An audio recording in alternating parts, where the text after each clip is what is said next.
بسم اللہ الرحمن الرحیم۔ السلام علیکم۔ روزانہ واقعات سننے کے لیے اس چینل کو سبسکرائب کریں۔ یہ واقعہ پاکستان کے آزاد ہونے کے کچھ سال بعد کا واقعہ ہے۔ یہ واقعہ ضلع بکھر کے ایک گاؤں میں پیش آیا۔ ویسے تو ہم میں سے کوئی بھی جنات کے وجود سے انکار نہیں کر سکتا، بلا شبہ جنات کا وجود پوشیدہ ہے، لیکن ہم میں سے پھر بھی کسی نہ کسی کا جنات سے بالواسطہ یا بلا واسطہ پالا پڑا ہے۔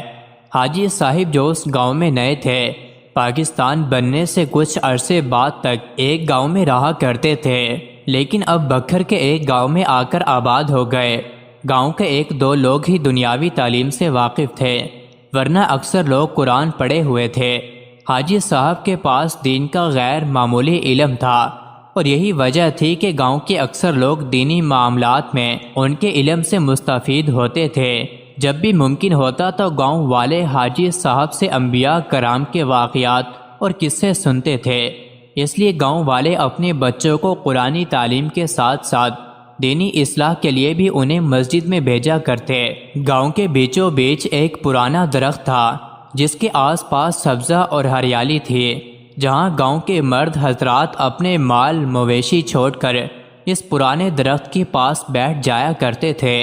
امام صاحب بھی بکریاں چرانے وہاں جاتے اور دین کی باتیں کرتے۔ انہیں اپنے علم اور آگاہی کا ذرا برابر بھی غرور نہیں تھا، اس لیے سبھی لوگ انہیں جنازہ پڑھنے کے لیے بلا تکلف بلوا لیتے اور وہ چلے بھی جاتے، چاہے اس کے لیے انہیں کسی دور کے گاؤں بھی جانا پڑتا۔ سردیوں کی ایک سرد رات میں ٹھنڈی ہوا میں عشاء کی نماز کے بعد کسی نے حاجی صاحب کے دروازے پر دستک دی۔ دروازہ حاجی صاحب نے کھولا تو سامنے تین سفید داڑھی اور نورانی چہرے والے آدمی کھڑے تھے۔ دروازہ کھلتے ہی ایک نے نہایت ادب سے سلام کیا اور پوچھا کہ کیا یہی حاجی قدرت اللہ صاحب کا گھر ہے؟ امام صاحب نے جواب دیا، جی ہاں میں ہی ہوں۔ امام صاحب، میرے بھائی کا انتقال ہو گیا ہے اور میں آپ سے ان کی نماز جنازہ پڑھانے کی درخواست کرنے آیا ہوں۔ وہ آپ کی دینی علوم پر مضبوط گرفت اور مخلوق کی دسترس کی وجہ سے آپ کو انتہائی پسند کرتے تھے، اور ان کی یہ خواہش تھی کہ آپ ان کا نماز جنازہ پڑھائیں، اس لیے ہم آپ کے پاس حاضر ہوئے ہیں۔ میت تیار ہے، سب صفے باندھے آپ کے انتظار میں ہیں، برائے مہربانی ہمارے ساتھ چلیے۔ حاجی صاحب نے پوچھا کہ کیا میں ان کو جانتا ہوں یا وہ مجھ سے مل چکے ہیں؟ اس شخص نے جواب دیا کہ میرے بھائی آپ کو آپ کے پرانے گھر میں اکثر سنا کرتے تھے، تبھی وہ آپ سے اتنی عقیدت رکھتے۔ حاجی صاحب یہ بات سن کر اور ان کی حرکات و سکنات دیکھ کر کچھ عجیب اور غیر معمولی محسوس کر رہے تھے۔ وہ شخص بنا پلکے جھپکائے حاجی صاحب کو دیکھ کر ان سے گفتگو کر رہا تھا، اور باقی دو خاموش کھڑے ہو کر انہیں دیکھ رہے تھے۔ حاجی صاحب کے لیے رات کا جنازہ کوئی نئی بات نہیں تھی، اس لیے انہوں نے ان آدمیوں سے کہا کہ آپ رکیں، میں اپنا لباس تبدیل کر کے آتا ہوں۔ حاجی صاحب کے لوٹنے پر وہ حاجی صاحب کے آگے آگے چلنے لگے اور چلتے چلتے گاؤں کی حدود سے باہر نکل آئے۔ ان کی حیرت انگیز رفتار کے ساتھ حاجی صاحب کو ان کے ساتھ چلنے میں کافی دشواری ہو رہی تھی۔ گاؤں سے کافی دور ایک سنسان گھاٹی کی طرف جاتے ہوئے حاجی صاحب کو گھبراہٹ ہونے لگی، اور انہوں نے ان تینوں کو مخاطب کرتے ہوئے کہا، شاید آپ اس گاؤں کے راستے سے واقف نہیں، مجھے بتائیں کہ کہاں جانا ہے، شاید میں آپ کی کچھ مدد کر سکوں، کیونکہ اس راستے پر تو صرف ایک سنسان گھاٹی ہے۔ پہلے والا اچانک بولا کہ آدم ذات ڈرو نہیں، ہم بالکل صحیح سمت جا رہے ہیں۔ اس کی بات سن کر حاجی صاحب ڈر گئے۔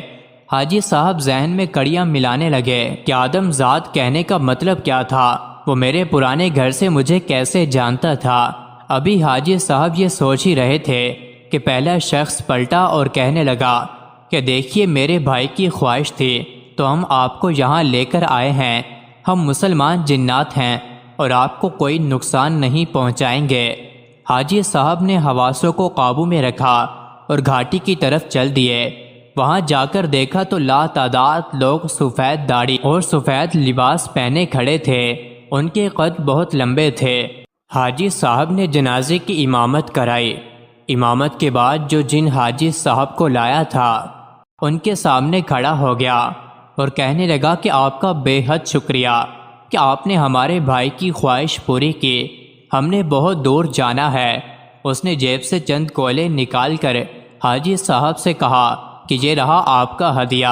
حاجی صاحب نے ڈر کے مارے ایک چھوٹا سا کوئلہ اٹھا لیا۔ وہ کہنے لگا اب آپ جا سکتے ہیں۔ حاجی صاحب چلے ہی تھے کہ انہیں اپنے پیچھے سے خدا حافظ کی آوازیں آئیں۔ حاجی صاحب نے پلٹ کر دیکھا تو سب جا چکے تھے۔ حاجی صاحب پسینے سے شرابور ہوئے اور بے ہوش ہو گئے۔ ہوش آیا تو گھر میں تھے۔ ان کی اہلیہ نے بتایا کہ آپ گھر کے دروازے پر بے ہوش ہوئے تھے۔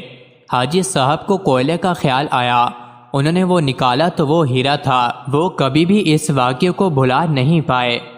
مزید ایسے ہی ویڈیوز کے لیے چینل کو ضرور سبسکرائب کریں۔